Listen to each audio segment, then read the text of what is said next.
नमस्कार दोस्तों, स्वागत है आपका आपके YouTube चैनल अमित टेक्नोलॉजीज़ में। दोस्तों, आपका होस्ट और दोस्त अमित गोयल आपका स्वागत करता है।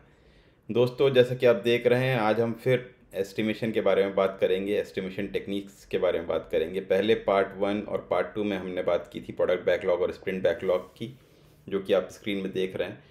और आज बहुत इम्पॉर्टेंट टॉपिक है रिलीज़ बैकलॉग। दोस्तों, ये हर कोई मिस कर देता है। जब हम बैकलॉग की बात करते हैं तो ये बहुत इंपॉर्टेंट टॉपिक है जिसके बारे में हमको पता होना चाहिए, भले ही हम डेवलपर हों, भले ही हम स्क्रम मास्टर हो, भले ही हम प्रोडक्ट ओनर हों। हमारा हमारा यही रहता है कि हम जिस फील्ड में कंसंट्रेट करते हैं बस उसी उसी एरिया में कंसंट्रेट करते रहते हैं। लेकिन अगर हम ओवरऑल देखा जाए तो हमको ये पता होना चाहिए कि हमारा रिलीज़ कब है। हम भी उस चीज़ को लेके बहुत सीरियस होने चाहिए, ना कि सिर्फ प्रोजेक्ट मैनेजर्स।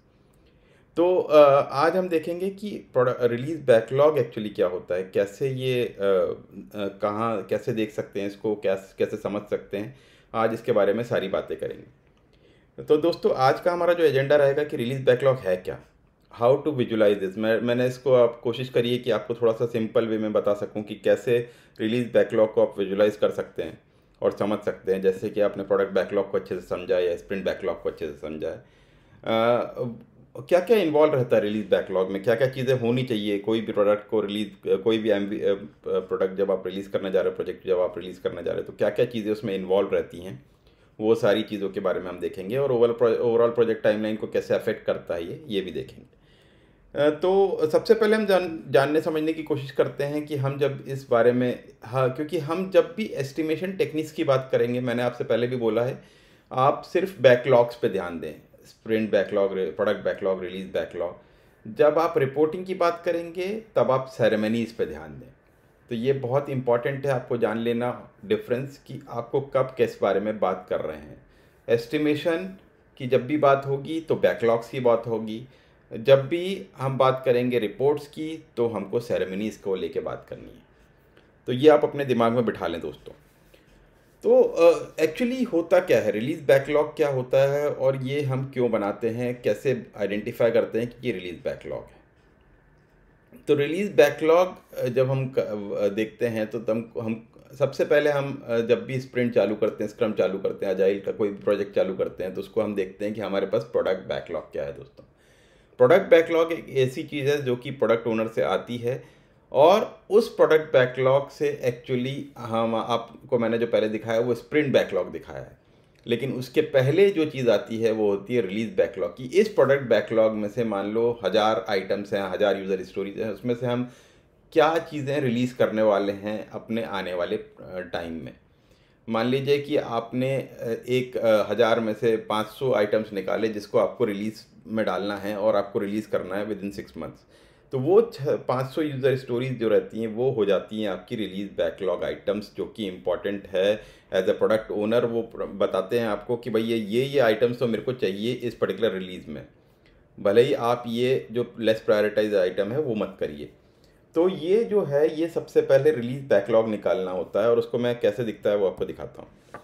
ये जो प्रोडक्ट बैकलॉग था उससे आपने सेकेंड पार्ट निकाला रिलीज बैकलॉग, राइट। हम ये जो रिलीज, हम जरूरी नहीं कि हम रिलीज बैकलॉग पे पूरे टाइम जब हम स्प्रिंट को रिफाइन कर रहे हैं, हमने हो सकता है कि रिलीज बैकलॉग के अलावा भी कुछ चीज़ें रिफाइन करी हो, लेकिन हमारा जो मेन जो चीज़ें आएंगी फ्रॉम प्रोडक्ट बैकलॉग, जो भी हम लेके उसको स्प्रिंट बैकलॉग बना रहे हैं, जिसका जो भी हम स्प्रिंट में लेने वाले हैं, मोस्टली वो सारी चीज़ें जैसे रिलीज बैकलॉग में होती हैं।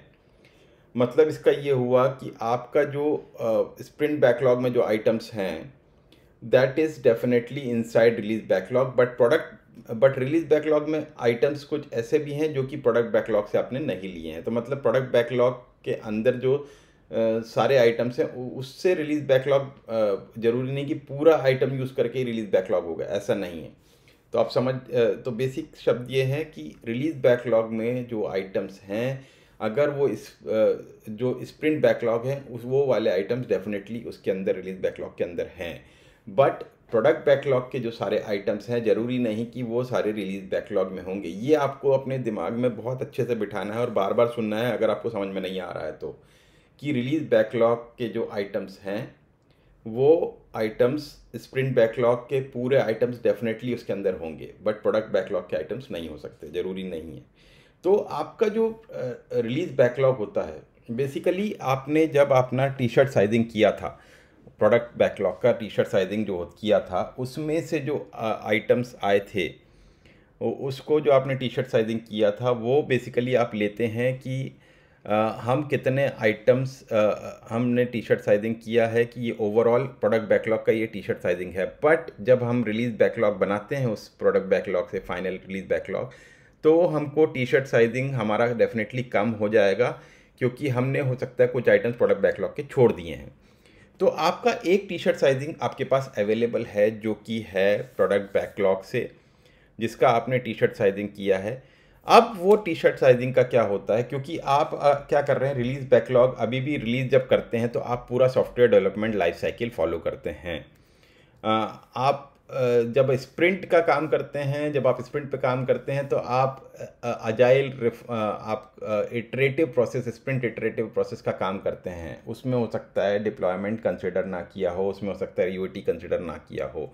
तो आपकी जो सॉफ्टवेयर डेवलपमेंट लाइफ साइकिल अगर आपको मैं फिर से बताऊं तो ऐसी होती है कि आप पहले रिक्वायरमेंट गैदरिंग करते हैं, फिर डिज़ाइन करते हैं, फिर इम्प्लीमेंटेशन करते हैं, फिर टेस्टिंग करते हैं, फिर आपने डिप्लॉयमेंट पे जाते हैं।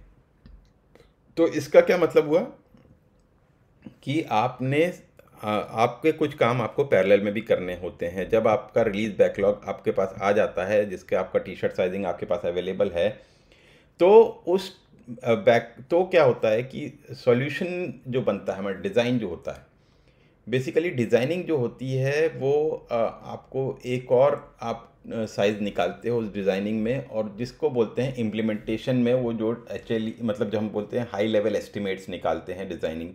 एक्चुअली डिज़ाइनिंग क्या करते हैं, हाई लेवल एस्टिमेट्स निकालते हैं पहले, और टीम को देते हैं कि इम्प्लीमेंटेशन करने में ये हाई लेवल एस्टिमेट्स आपको काम आएंगे। तो आप हमेशा as a designer, as a solution architect, team से 2 हफ्ता या 3 हफ्ता जितना भी आपका स्प्रिंट है उससे आप आगे रहते हैं। तो आप क्या करते हैं, बेसिकली आपने अपना रिलीज़ डिफ़ाइन कर लिया, आपने अपना टाइमलाइन दे दिया कि मेरा ये जो रिलीज़ है ये इतने टाइम में होगा as a T shirt size. But वो टी शर्ट साइज़ एक्यूरेट नहीं होता है। टी शर्ट साइज़ एक्यूरेट करने के लिए आपका सॉल्यूशन इंजीनियर आपको कुछ एक्चुअली देता है, जो कि सिर्फ इम्प्लीमेंटेशन का टाइम देता है, जो जो जिसमें इम्प्लीमेंटेशन और यूनिट टेस्टिंग इन्वॉल्व रहती है। और आपका जब भी आप स्प्रिंट पे काम कर रहे हैं, अजाइल में काम कर रहे हैं, तो आपका 1 महीने का टाइम फ्रेम रहता है फॉर यू डूइंग यूएटी और रिग्रेशन। तो वो टाइम को बोलते हैं हार्डनिंग स्प्रिंट। तो ये पूरा सारी चीज़ें जो हैं आपका सबसे पहले रिक्वायरमेंट गैदर करना है, जो कि आप पीओ से लेते हैं, रिक्वायरमेंट डिस्कस करते हैं, प्रोडक्ट बैकलॉग को डिस्कस करते हैं, टी शर्ट साइजिंग बनाते हैं, और टू डिप्लॉयमेंट, ये पूरा आता है रिलीज़ प्रोजेक्ट के अंदर, रिलीज़ बैकलॉग के अंदर। रिलीज़ बैकलॉग जो है होता है, वो रिलीज़ बैकलॉग आपका डिफाइन करता है कि कितने स्प्रिंट्स में आपको काम करना है, हार्डनिंग स्प्रिंट कितने महीने का होगा, डिप्लॉयमेंट टू यूएटी कब होगा, डिप्लॉयमेंट टू एसआईटी कब होगा, डिप्लॉयमेंट टू प्रोडक्शन कब होगा। ये सारी चीज़ें आपको मैनेज करनी, और ये क्योंकि आपको ज़रूरी नहीं कि आपको हर चीज़ पहले से पता हो, लेकिन आपको ये सारी चीज़ अगर आप डिफाइन करके रखोगे तो आपको अप्रॉक्सीमेट डेट और आपका सब कुछ कंसिडर करने के बाद एक डेट आपके पास आएगी, जो हो सकता है आप मीट ना कर पाएँ, लेकिन एक एक्यूरेसी आ जाती है कि भाई इसके आसपास हमको अपना प्रोडक्ट को रिलीज़ करना है। क्योंकि बहुत सारी चीज़ें ऐसी हो सकती है जो कि आपने कंसिडर नहीं करी हो, लेकिन वो आपने टी शर्ट साइजिंग दी है, इसलिए आप उसको कंसिडर कर सकते हैं फॉर एक्यूरेसी।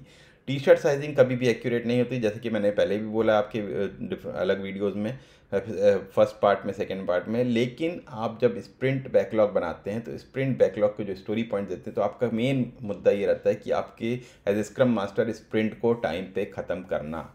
स्प्रिंट में जो भी आइटम्स लिए हैं उनको उनको ख़त्म करना, आपकी डेली जो आपका एक्टिविटी रहता है, हर आपका गोल रहता है एज ए स्क्रम मास्टर कि मेरे को मेरा स्प्रिंट टाइम पे ख़त्म करना है।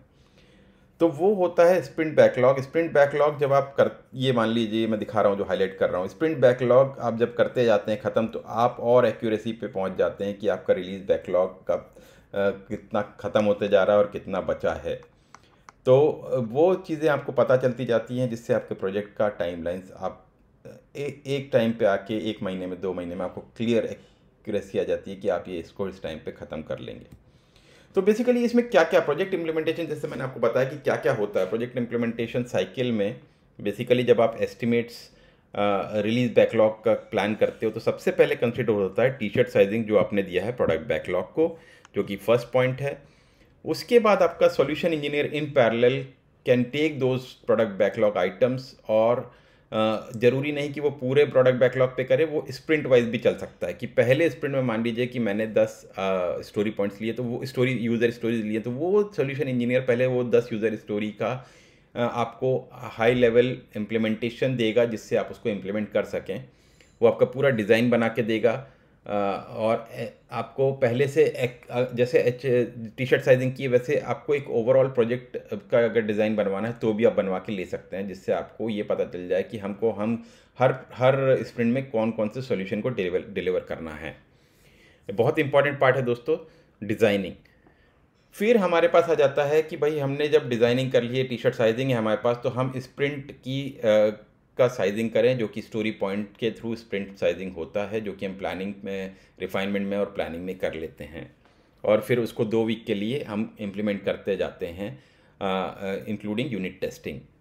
और हम चाहें तो अपनी जो यूनिट टेस्टिंग है वो SIT भी इसमें करवा सकते हैं, जिसमें आप प्रॉपर टेस्टिंग टाइम ले सकते हैं। 10 दिन का अगर आपका स्प्रिंट है तो आपका हो सकता है 3 दिन आप टेस्टिंग कर रहे हो एज SIT, क्योंकि ज़रूरी नहीं कि आप डिफरेंट इन्वायरमेंट रखें। SIT can be a development environment. UAT आपका यूज़र एक्सेप्टेंस टेस्ट जो होता है वो सेपरेट इन्वायरमेंट हो सकता है, जो कि आपके हार्डनिंग स्प्रिंट के टाइम आपको काम आएगा।